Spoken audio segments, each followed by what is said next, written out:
Thanks for joining me for another episode of 5 Minutes in the Lounge with Reverend Jeff. Today's sermon is, Judge not, lest ye be judged. As the good book of squatching says, let's not put the cart before the horse.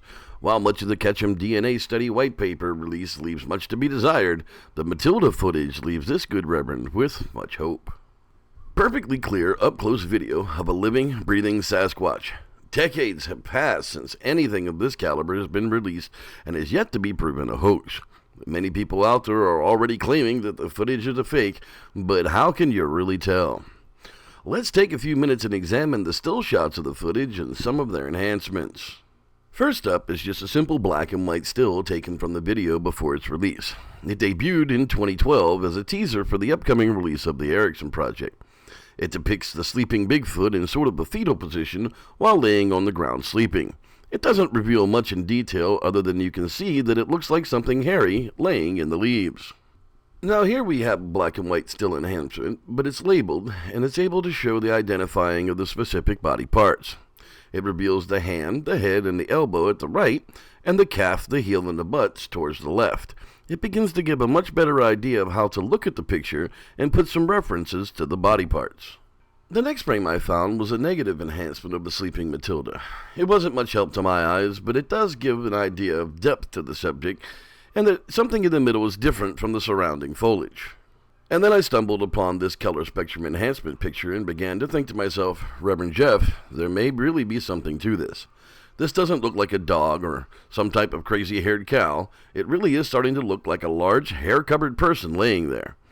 I didn't drink the Kool-Aid as the popular phrase is going around. It looks like there is something there to me. But this enhancement done by Guy Edwards' Bigfoot Lunch Club seems to be the one that reveals it all. This picture gives us a much better look as they have outlined the suspected body parts of the sleeping Sasquatch. It appears from this enhancement that you can see where the top versus the bottom of the animal are, as well as possible limb placement. The fetal position is revealed, and the entire picture finds its context. And then it happens, folks. 10.95 seconds of the holy grail of Bigfoot footage. Better than the Patterson film. More fantastic than the Coward's Bigfoot video. That's right. 10.95 seconds of the sleeping Matilda Bigfoot while she breathes. Finally, Matilda has been unleashed to the world. The Ketchum study is claiming ownership of the footage of Matilda, and credit is hereby given. To me, this is amazing. Reverend Jeff says it again, judge not, lest ye be judged. Many critics are already rushing to the polls to cast their vote for the hoaxing camp, but I ask, please reserve judgment until the entire video gets released. The footage may be so groundbreaking that all of our hopes and wishes will be satisfied to finally have the greatest up-close video of our hairy forest cousins. According to information printed on Robert Lindsay's blog, Matilda is an adolescent female Bigfoot that was part of the Erickson Project. She, her mother, and her father were residing in the woods near a property on Man Road in Crittenton, Kentucky. She was filmed as part of the study. In addition, the blood and tissue from her fingers was obtained, tested, and is part of the DNA paper. This was obtained by supergluing glass shards to a paper plate and then putting food on it. Matilda went for the food, cut the fingertips, and the blood was left on the glass. Amazingly, she still came back around for more pancakes after that. Later in the study, Matilda became pregnant and then had a little baby Bigfoot. It was not known who knocked her up, but it was probably not her father, as it's hypothesized that Bigfoots have an incest taboo.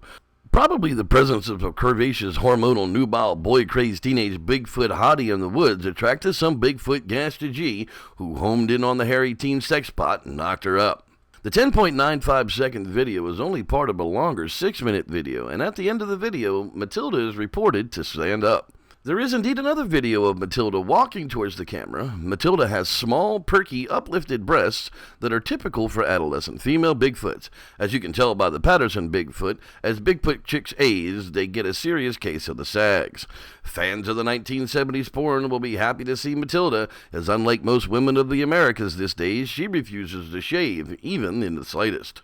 In the video, the wary and wily feral teen then spots the camera woman. Upon spotting the human, the defiant teen Bigfoot snarls and growls at the camera, then turns and walks away as she growls. The hairy hottie reveals black gums and 2 long-fanged incisors.